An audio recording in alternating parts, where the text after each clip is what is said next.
छत्तीसगढ़ के जनपद सुकमा के कोटा विधानसभा क्षेत्र में जनसभा को संबोधित कर रहे हैं सीएम योगी आदित्यनाथ। प्रभु श्री राम की जो मां थी, माता कौशल्या, वह छत्तीसगढ़ की ही रहने वाली थी। यानी भगवान राम का ननियाल है छत्तीसगढ़। और इसीलिए भगवान ने जब 14 वर्ष के वनवास के दौरान कहां रहना है, तो उस दौरान उन्होंने किसी धरती को चुना था। तो चित्रकूट से लेकर के, छत्तीसगढ़ से लेकर के और इस पूरे बस्तर और दंडकारण्य की इस पूरी भूमि को ही उन्होंने अपने वनवास काल के दौरान की सबसे उपयुक्त भूमि समझा था।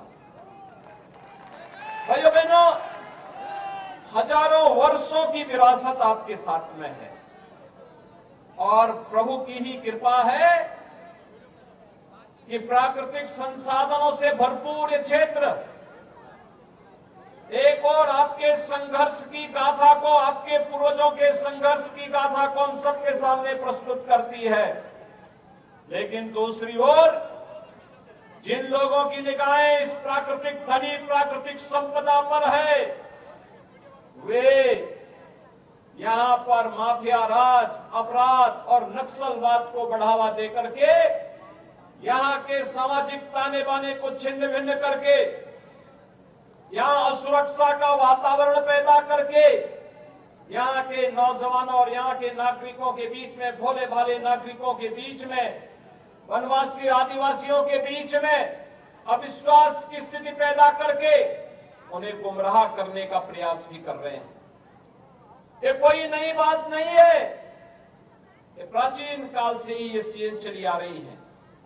लेकिन भगवान राम ने त्रेता युग में इस पूरी धरती को राक्षस विहीन करने का काम किया था। और आज तो हमारा सौभाग्य होना चाहिए कि भगवान राम की पावन जन्म भूमि पर 500 वर्षों के इंतजार के बाद आज भगवान राम का भव्य मंदिर का निर्माण हो रहा है। और जनवरी में प्रधानमंत्री मोदी जी के कर कमलों से रामलला अपने पावन मंदिर में विराजमान होंगे। तो उस समय उत्तर प्रदेश और देश के ज्यादा खुशी तो छत्तीसगढ़ वासियों को होनी चाहिए, क्योंकि भगवान राम का ननिहाल जो छत्तीसगढ़ है। और इसीलिए आज मैं आपके पास आया हूं आपसे कहने के लिए कि अयोध्या में राम मंदिर का निर्माण भारत के अंदर राम राज्य की उद्घोषणा की शुरुआत है।